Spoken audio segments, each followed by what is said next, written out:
To Kadee or not Kadee? That is today's question. So I've been using Kadee couplers going back to the early 80s HO scale when I first started really getting into model trains.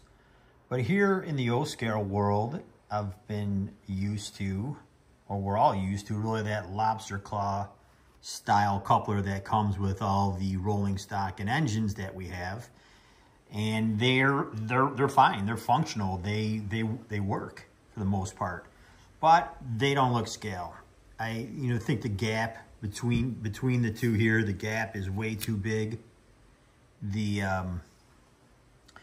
scaleness, anytime I get an opportunity to do scale, I chuckle a little bit about it because I've got that third rail running down the center of my track. But anytime I do have an opportunity to do something scale, I'll take that all day long.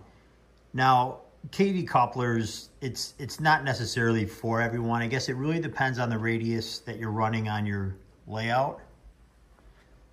But the Kadee couplers they draw the cars closer together, and then they look fantastic. They just look really scale. And the nice thing about them too is when the train starts moving, it has that little bit of movement there that really makes the train, if you're running a long consist, it makes it really look pretty detailed and scale, with that coupler slack there.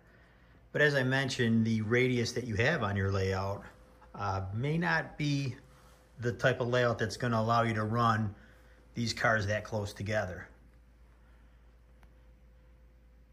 So with that being said, not for everybody, but it is just adds a great amount of detail to what we do in O scale.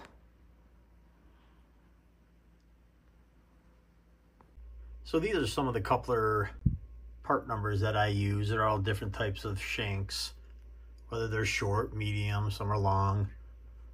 But that is what I'm using to do the coupler conversions. And I also use some of the styrene sheets. I don't know if you can see it. You see it here. There's a little piece of styrene plastic above that, because you really need to make sure you have the height of that coupler, which I use excuse me one second. I use the coupler gauge that I set on the track, and then mates it right up. That gives you the gauge on how high you need to have your coupler. One other thing I'll point out too is that when you do convert these over to Kadee couplers, you can always convert them back. You do have to do a little work to the trucks by removing the lobster claw style stock coupler, but you do limit your audience if you go to sell these and you still have your Kadee coupler on there. So that's another thing to look at. But to me, I don't plan on selling anything at this point. That'll be up to somebody else one day. And I just love the way it looks. So what do you guys think? Comment below, subscribe if you don't mind. I always love to see new subscribers, and hit that like button. And I'll see you guys in the next video.